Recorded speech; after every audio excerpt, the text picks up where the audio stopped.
जय माँ कुलदेवी। कुल की आराध्या, वंश की रक्षक वही है कुलदेवी। उनकी कृपा से ही जीवन में होता है धन, व्यापार और करियर में उत्थान, घर परिवार में शांति, प्रतिष्ठा और रक्षा। आज भ्रामरी साधना में प्रस्तुत है कुलदेवी वज्र पंजर स्तोत्रम। यह पाठ आपके चारों ओर बनाता है वज्र जैसी सुरक्षा और खोलता है मनोकामना सिद्धि का दिव्य मार्ग। श्री कुलदेवी वज्र पंजर स्तोत्रम। ओम कुलरक्षां करिष्यामि देवी त्वां शरणं गतः। वज्र पंजरमावाह्य त्रातु मां संकटात् सदा। कुलधर्म परिपालिनी कुलस्वामिनि शाश्वते। त्वद्भक्तस्य न मे दुःखं न च क्लेशो न हि भयं। रोगशोकभयारिष्टं दारिद्र्यं च विनाशय। सर्वकर्मसु सिद्धिं मे कुरु देवि नमोऽस्तु ते। मातृकुलप्रदायिनी रक्षामेव ददासि यः। सर्वान् कामान् प्रदास्यन्ते त्वां भजन्ति सदा नराः। धनं धान्यं यशः कीर्तिं पुत्रपौत्रसमृद्धितः। त्वत्पादार्चनमात्रेण लभ्यते नात्र संशयः। कुलदेव्यै नमस्तुभ्यं शक्तिपुञ्जे सनातने। जायते यस्य वंशे त्वं तस्य नाशो न विद्यते। सर्वरक्षां करोतु त्वं गृहं मे सुखमावहत्। कलहं च विनाशय सौहार्दं सम्प्रवर्धय। स्त्रियां बालाः च वृद्धाश्च भवन्ति ते कृपानुगाः। कोपं त्यजसि भक्तेषु प्रियं कुरुष्व सन्मुखं। सप्तजन्मार्जितं पापं कुलदोषं च नाशय। वज्रपञ्जरसंयुक्तं कवचं मे दहेत् ततः। इदं स्तोत्रं पठेद्यस्तु श्रद्धया भक्तिसंयुता। कुलरक्षा सुखं कीर्तिं मोक्षं च लभते ध्रुवम्। ॐ कुलरक्षां करिष्यामि देवी त्वां शरणं गतः।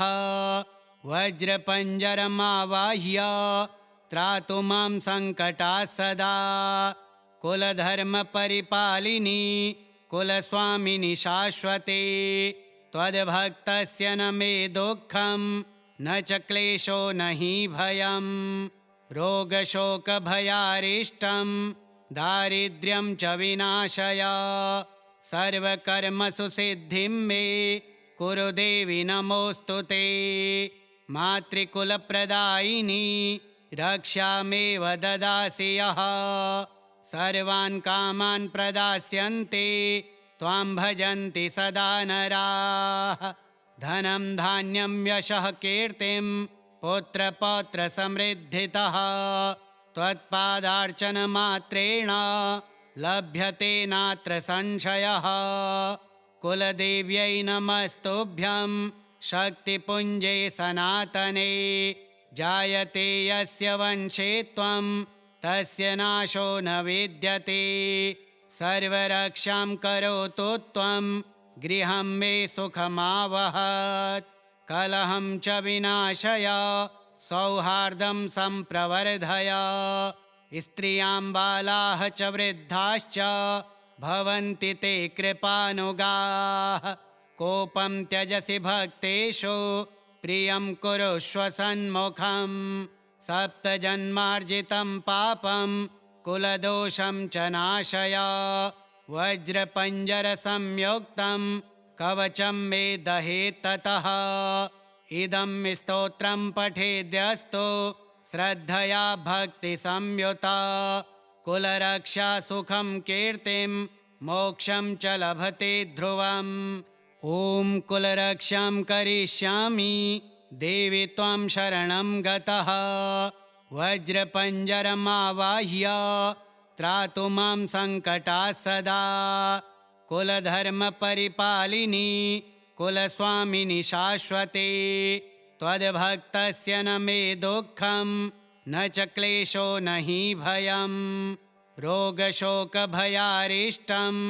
दारिद्र्यं च विनाशय सर्वकर्मसु सिद्धिं मे कुरु देवि नमोऽस्तु ते मातृकुलप्रदायिनी रक्षामेव ददासि यः सर्वान् कामान् प्रदास्यन्ते त्वां भजन्ति सदा नराः धनं धान्यं यशः कीर्तिं पुत्रपौत्रसमृद्धितः त्वत्पादार्चनमात्रेण लभ्यते नात्र संशयः कुलदेव्यै नमस्तुभ्यं शक्तिपुञ्जे सनातने जायते यस्य वंशे त्वं तस्य नाशो न विद्यते सर्वरक्षां करोतु त्वं गृहं मे सुखमावहत् कलहं च विनाशय सौहार्दं सम्प्रवर्धय स्त्रियां बालाः च वृद्धाश्च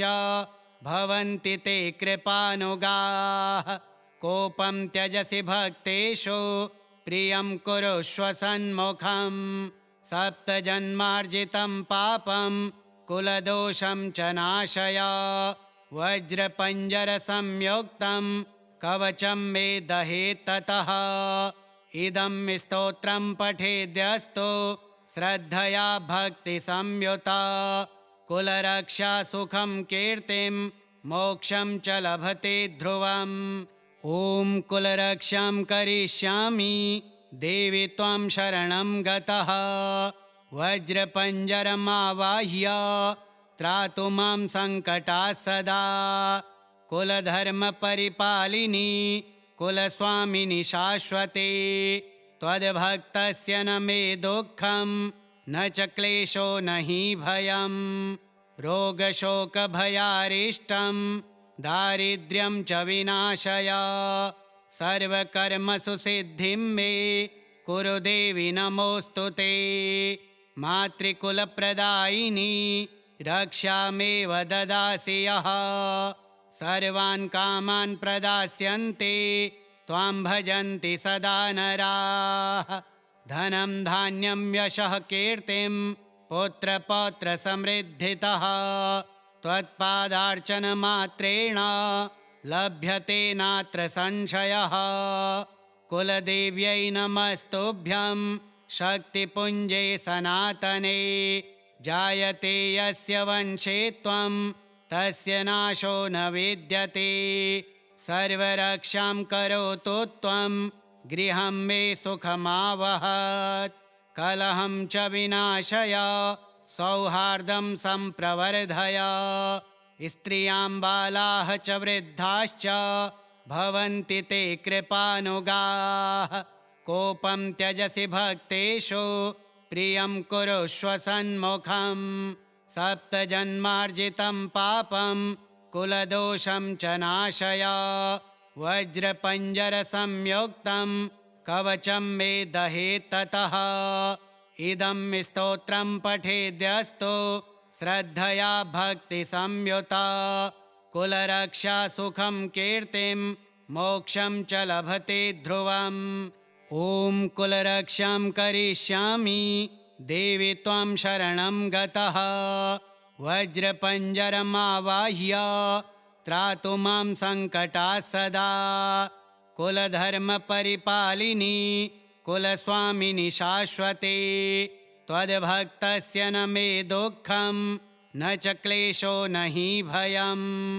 रोगशोकभयारिष्टं दारिद्र्यं च विनाशय सर्वकर्मसु सिद्धिं मे कुरु देवि नमोऽस्तु ते मातृकुलप्रदायिनी रक्षामेव ददासि यः सर्वान् कामान् प्रदास्यन्ते त्वां भजन्ति सदा नराः धनं धान्यं यशः कीर्तिं पुत्रपौत्रसमृद्धितः त्वत्पादार्चनमात्रेण लभ्यते नात्र संशयः कुलदेव्यै नमस्तुभ्यं शक्तिपुञ्जे सनातने जायते यस्य वंशे त्वं तस्य नाशो न विद्यते सर्वरक्षां करोतु त्वं गृहं मे सुखमावहत् कलहं च विनाशय सौहार्दं सम्प्रवर्धय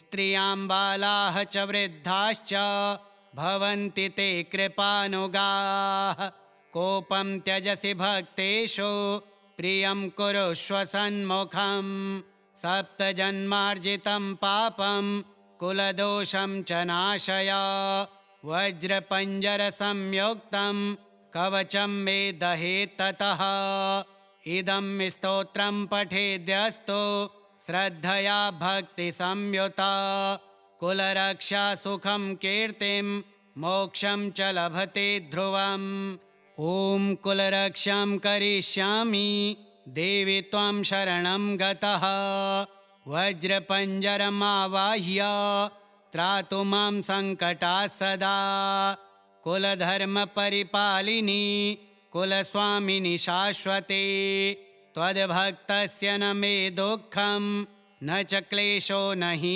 भयं रोगशोकभयारिष्टं दारिद्र्यं च विनाशय सर्वकर्मसु सिद्धिं मे कुरु देवि नमोऽस्तु ते मातृकुलप्रदायिनी रक्षामेव ददासि यः सर्वान् कामान् प्रदास्यन्ते त्वां भजन्ति सदा नराः धनं धान्यं यशः कीर्तिं पुत्रपौत्रसमृद्धितः त्वत्पादार्चनमात्रेण लभ्यते नात्र संशयः कुलदेव्यै नमस्तुभ्यं शक्तिपुञ्जे सनातने जायते यस्य वंशे त्वं तस्य नाशो न विद्यते सर्वरक्षां करोतु त्वं गृहं मे सुखमावहत् कलहं च विनाशय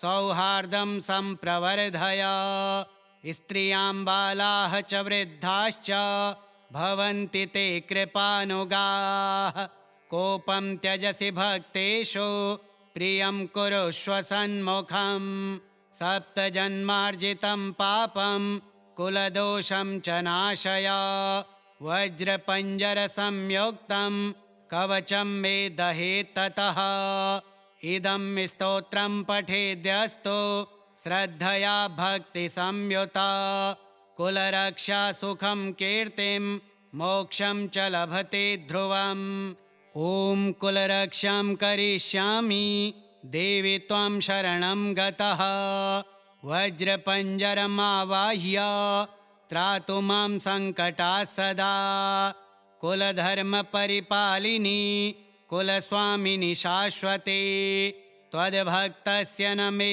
दुःखं न च क्लेशो न हि भयं रोगशोकभयारिष्टं दारिद्र्यं च विनाशय सर्वकर्मसु सिद्धिं मे कुरु देवि नमोऽस्तु ते मातृकुलप्रदायिनी रक्षामेव ददासि यः सर्वान् कामान् प्रदास्यन्ते त्वां भजन्ति सदा नराः धनं धान्यं यशः कीर्तिं पुत्रपौत्रसमृद्धितः त्वत्पादार्चनमात्रेण लभ्यते नात्र संशयः कुलदेव्यै नमस्तुभ्यं शक्तिपुञ्जे सनातने जायते यस्य वंशे त्वं तस्य नाशो न विद्यते सर्वरक्षां करोतु त्वं गृहं मे सुखमावहत् कलहं च विनाशय सौहार्दं सम्प्रवर्धय स्त्रियां बालाः च वृद्धाश्च भवन्ति ते कृपानुगाः कोपं त्यजसि भक्तेषु प्रियं कुरुष्व सन्मुखं सप्तजन्मार्जितं पापं कुलदोषं च नाशय वज्रपञ्जरसंयुक्तं कवचं मे दहेत् ततः इदं स्तोत्रं पठेद्यस्तु श्रद्धया भक्तिसंयुता कुलरक्षा सुखं कीर्तिं मोक्षं च लभते ध्रुवम् ॐ कुलरक्षां करिष्यामि देवि त्वं शरणं गतः वज्रपञ्जरमावाह्य त्रातु मां सङ्कटात् सदा कुलधर्मपरिपालिनी कुलस्वामिनि शाश्वते त्वद्भक्तस्य न मे दुःखं न च क्लेशो न हि भयं रोगशोकभयारिष्टं दारिद्र्यं च विनाशय सर्वकर्मसु सिद्धिं मे कुरु देवि नमोऽस्तु ते मातृकुलप्रदायिनी रक्षामेव ददासि यः सर्वान् कामान् प्रदास्यन्ते त्वां भजन्ति सदा नराः धनं धान्यं यशः कीर्तिं पुत्रपौत्रसमृद्धितः त्वत्पादार्चनमात्रेण लभ्यते नात्र संशयः कुलदेव्यै नमस्तुभ्यं शक्तिपुञ्जे सनातने जायते यस्य वंशे त्वं तस्य नाशो न विद्यते सर्वरक्षां करोतु त्वं गृहं मे सुखमावहत् कलहं च विनाशय सौहार्दं सम्प्रवर्धय स्त्रियां बालाः च वृद्धाश्च भवन्ति ते कृपानुगाः कोपं त्यजसि भक्तेषु प्रियं कुरुष्व सन्मुखं सप्तजन्मार्जितं पापं कुलदोषं च नाशय वज्रपञ्जरसंयुक्तं कवचं मे दहेत् ततः इदं स्तोत्रं पठेद्यस्तु श्रद्धया भक्तिसंयुता कुलरक्षा सुखं कीर्तिं मोक्षं च लभते ध्रुवम् ॐ कुलरक्षां करिष्यामि देवि त्वं शरणं गतः वज्रपञ्जरमावाह्य त्रातु मां सङ्कटात् सदा कुलधर्मपरिपालिनी कुलस्वामिनि शाश्वते त्वद्भक्तस्य न मे दुःखं न च क्लेशो न हि भयं रोगशोकभयारिष्टं दारिद्र्यं च विनाशय सर्वकर्मसु सिद्धिं मे कुरु देवि नमोऽस्तु ते मातृकुलप्रदायिनी रक्षामेव ददासि यः सर्वान् कामान् प्रदास्यन्ते त्वां भजन्ति सदा नराः धनं धान्यं यशः कीर्तिं पुत्रपौत्रसमृद्धितः त्वत्पादार्चनमात्रेण लभ्यते नात्र संशयः कुलदेव्यै नमस्तुभ्यं शक्तिपुञ्जे सनातने जायते यस्य वंशे त्वं तस्य नाशो न विद्यते सर्वरक्षां करोतु त्वं गृहं मे सुखमावहत् कलहं च विनाशय सौहार्दं सम्प्रवर्धय स्त्रियां बालाः च वृद्धाश्च भवन्ति ते कृपानुगाः कोपं त्यजसि भक्तेषु प्रियं कुरुष्व सन्मुखं सप्तजन्मार्जितं पापं कुलदोषं च नाशय वज्रपञ्जरसंयुक्तं कवचं मे दहेत् ततः इदं स्तोत्रं पठेद्यस्तु श्रद्धया भक्तिसंयुता कुलरक्षा सुखं कीर्तिं मोक्षं च लभते ध्रुवम् ॐ कुलरक्षां करिष्यामि देवि त्वं शरणं गतः वज्रपञ्जरमावाह्य त्रातु मां सङ्कटात् सदा कुलधर्मपरिपालिनी कुलस्वामिनि शाश्वते त्वद्भक्तस्य न मे दुःखं न च क्लेशो न हि भयं रोगशोकभयारिष्टं दारिद्र्यं च विनाशय सर्वकर्मसु सिद्धिं मे कुरु देवि नमोऽस्तु ते मातृकुलप्रदायिनी रक्षामेव ददासि यः सर्वान् कामान् प्रदास्यन्ते त्वां भजन्ति सदा नराः धनं धान्यं यशः कीर्तिं पुत्रपौत्रसमृद्धितः त्वत्पादार्चनमात्रेण लभ्यते नात्र संशयः।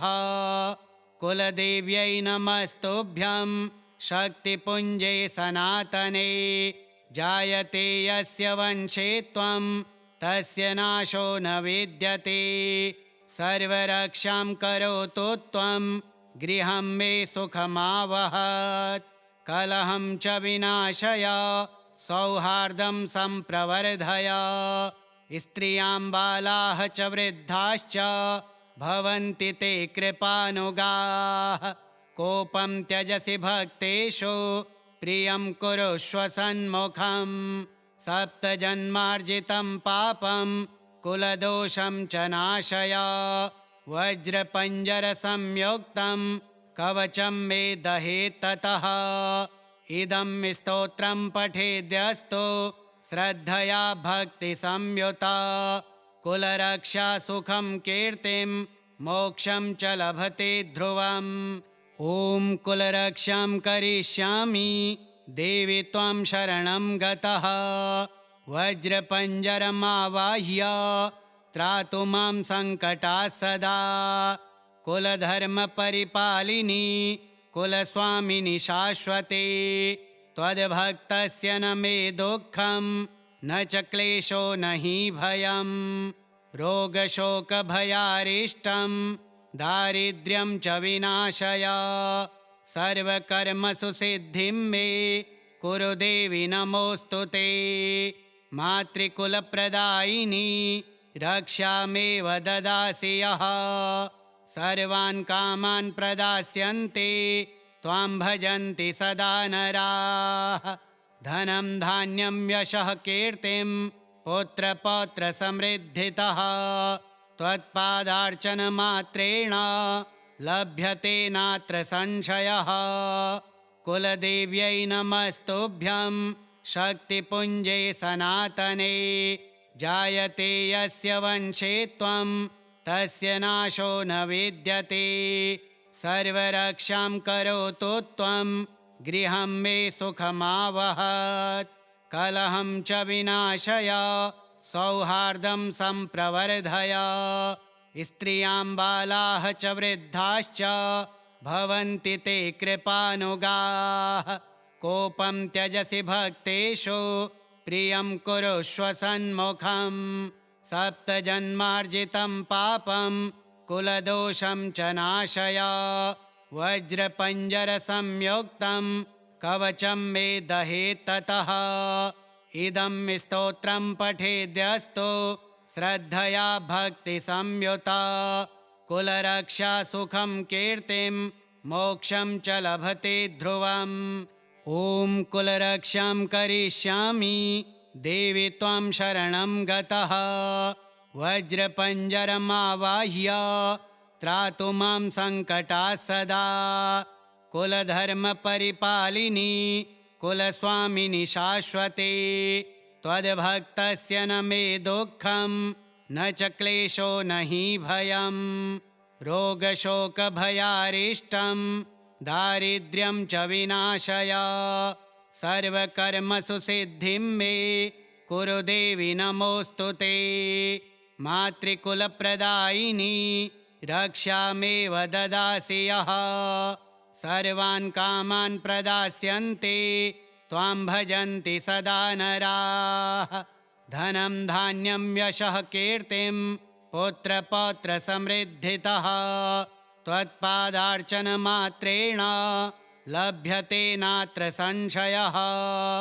कुलदेव्यै नमस्तुभ्यं शक्तिपुञ्जे सनातने। जायते यस्य वंशे त्वं तस्य नाशो न विद्यते। सर्वरक्षां करोतु त्वं गृहं मे सुखमावहत्। कलहं च विनाशय सौहार्दं सम्प्रवर्धय। स्त्रियां बालाः च वृद्धाश्च भवन्ति ते कृपानुगाः। कोपं त्यजसि भक्तेषु प्रियं कुरुष्व सन्मुखम्। सप्तजन्मार्जितं पापं कुलदोषं च नाशय। वज्रपञ्जरसंयुक्तं कवचं मे दहेत् ततः। इदं स्तोत्रं पठेद्यस्तु श्रद्धया भक्तिसंयुता कुलरक्षा सुखं कीर्तिं मोक्षं च लभते ध्रुवम्। ॐ कुलरक्षां करिष्यामि देवि त्वां शरणं गतः। वज्रपञ्जरमावाह्य त्रातु मां सङ्कटात् सदा। कुलधर्मपरिपालिनी कुलस्वामिनि शाश्वते। त्वद्भक्तस्य न मे दुःखं न च क्लेशो न हि भयं। रोगशोकभयारिष्टं दारिद्र्यं च विनाशय। सर्वकर्मसु सिद्धिं मे कुरु देवि नमोऽस्तु ते। मातृकुलप्रदायिनी रक्षामेव ददासि यः। सर्वान् कामान् प्रदास्यन्ते त्वां भजन्ति सदा नराः। धनं धान्यं यशः कीर्तिं पुत्रपौत्रसमृद्धितः त्वत्पादार्चनमात्रेण लभ्यते नात्र संशयः।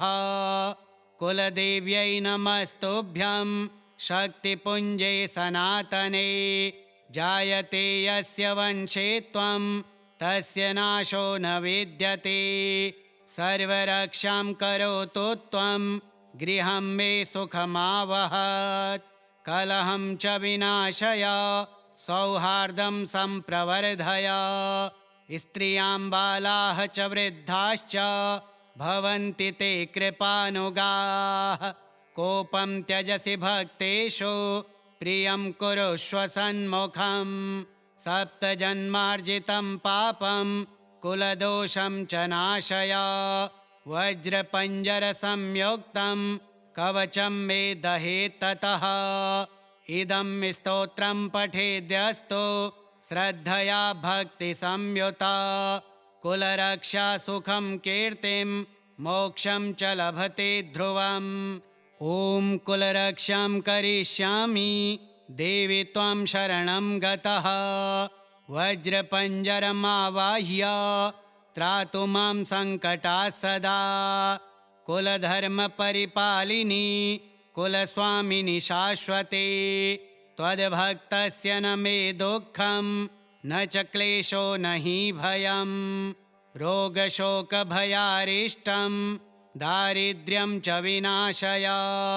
सर्वकर्मसु सिद्धिं मे कुरु देवि नमोऽस्तु ते। मातृकुलप्रदायिनी रक्षामेव ददासि यः। सर्वान् कामान् प्रदास्यन्ते त्वां भजन्ति सदा नराः। धनं धान्यं यशः कीर्तिं पुत्रपौत्रसमृद्धितः त्वत्पादार्चनमात्रेण लभ्यते नात्र संशयः। कुलदेव्यै नमस्तुभ्यं शक्तिपुञ्जे सनातने। जायते यस्य वंशे त्वं तस्य नाशो न विद्यते। सर्वरक्षां करोतु त्वं गृहं मे सुखमावहत्। कलहं च विनाशय सौहार्दं सम्प्रवर्धय।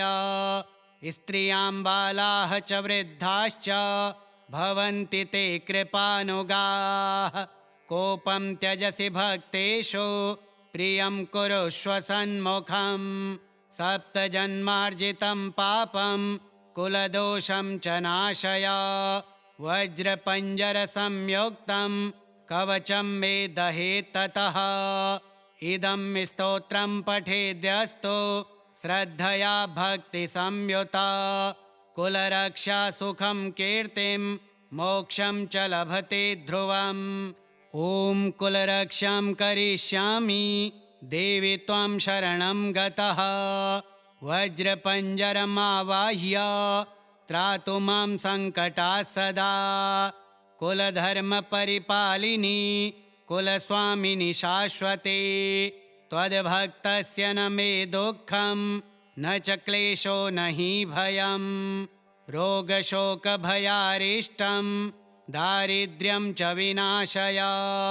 सर्वकर्मसु सिद्धिं मे कुरु देवि नमोऽस्तु ते।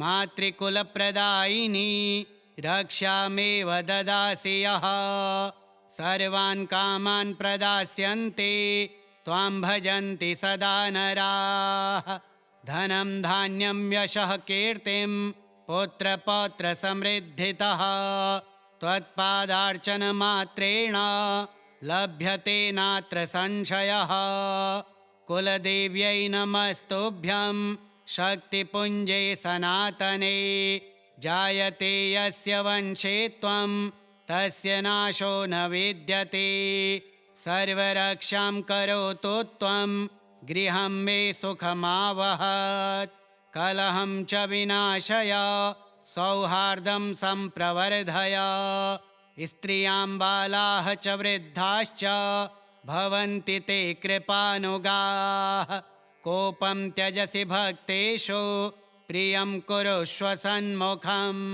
सप्तजन्मार्जितं पापं कुलदोषं च नाशय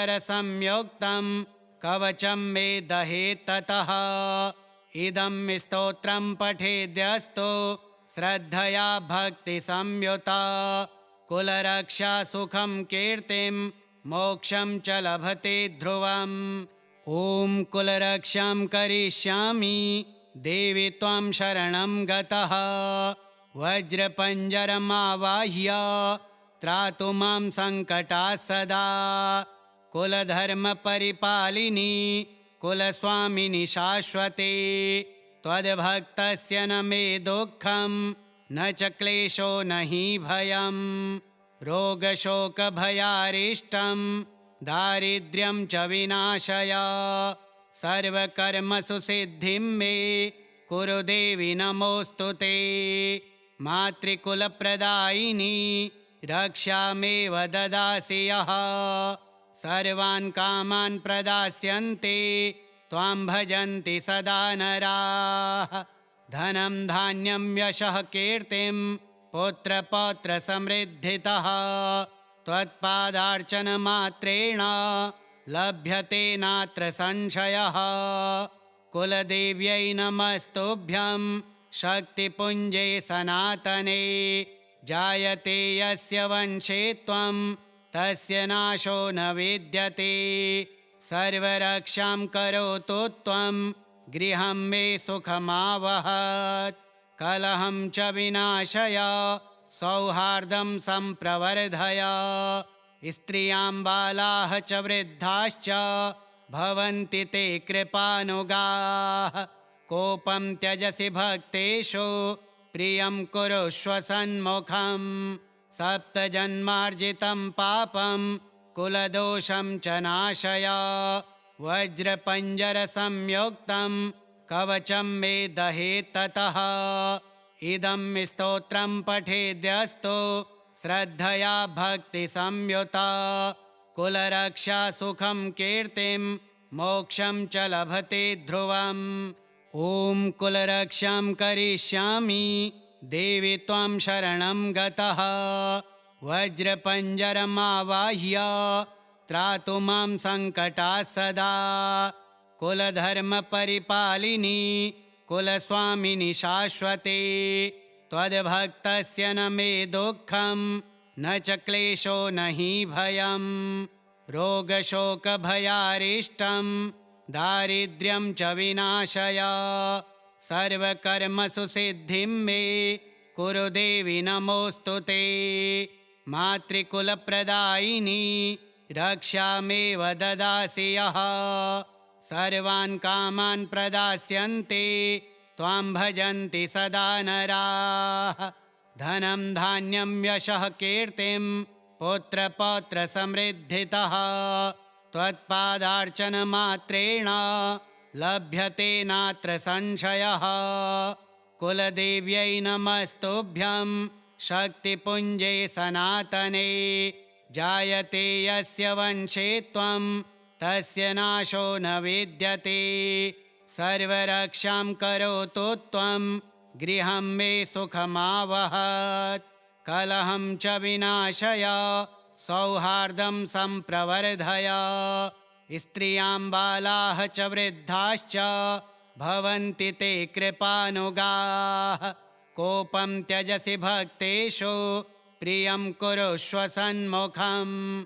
सप्तजन्मार्जितं पापं कुलदोषं च नाशय। वज्रपञ्जरसंयुक्तं कवचं मे दहेत्ततः। इदं स्तोत्रं पठेद्यस्तु श्रद्धया भक्तिसंयुता। कुलरक्षा सुखं कीर्तिं मोक्षं च लभते ध्रुवम्। ॐ कुलरक्षां करिष्यामि देवि त्वं शरणं गतः। वज्रपञ्जरमावाह्य त्रातु मां सङ्कटात् सदा। कुलधर्मपरिपालिनी कुलस्वामिनि शाश्वते। त्वद्भक्तस्य न मे दुःखं न च क्लेशो न हि भयम्। रोगशोकभयारिष्टं दारिद्र्यं च विनाशय। सर्वकर्मसु सिद्धिं मे कुरु देवि नमोऽस्तु ते। मातृकुलप्रदायिनी रक्षामेव ददासि यः। सर्वान् कामान् प्रदास्यन्ते त्वां भजन्ति सदा नराः। धनं धान्यं यशः कीर्तिं पुत्रपौत्रसमृद्धितः। त्वत्पादार्चनमात्रेण लभ्यते नात्र संशयः। कुलदेव्यै नमस्तुभ्यं शक्तिपुञ्जे सनातने। जायते यस्य वंशे त्वं तस्य नाशो न विद्यते। सर्वरक्षां करोतु त्वं गृहं मे सुखमावहत्। कलहं च विनाशय सौहार्दं सम्प्रवर्धय। स्त्रियां बालाः च वृद्धाश्च भवन्ति ते कृपानुगाः। कोपं त्यजसि भक्तेषु प्रियं कुरुष्व सन्मुखम्। सप्तजन्मार्जितं पापं कुलदोषं च नाशय। वज्रपञ्जरसंयुक्तं कवचं मे दहेत्ततः। इदं स्तोत्रं पठेद्यस्तु श्रद्धया भक्तिसंयुता।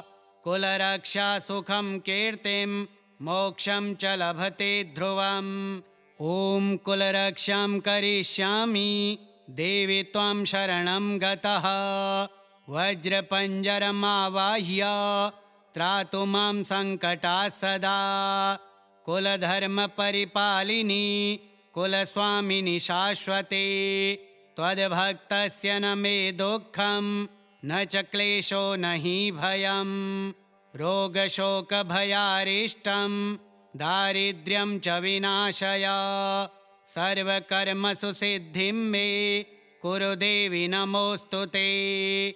मातृकुलप्रदायिनी रक्षामेव ददासि यः। सर्वान् कामान् प्रदास्यन्ते त्वां भजन्ति सदा नराः।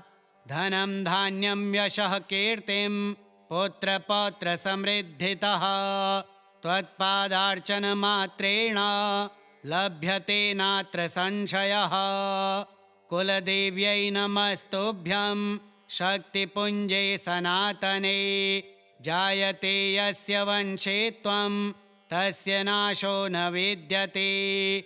सर्वरक्षां करोतु त्वं गृहं मे सुखमावहत्।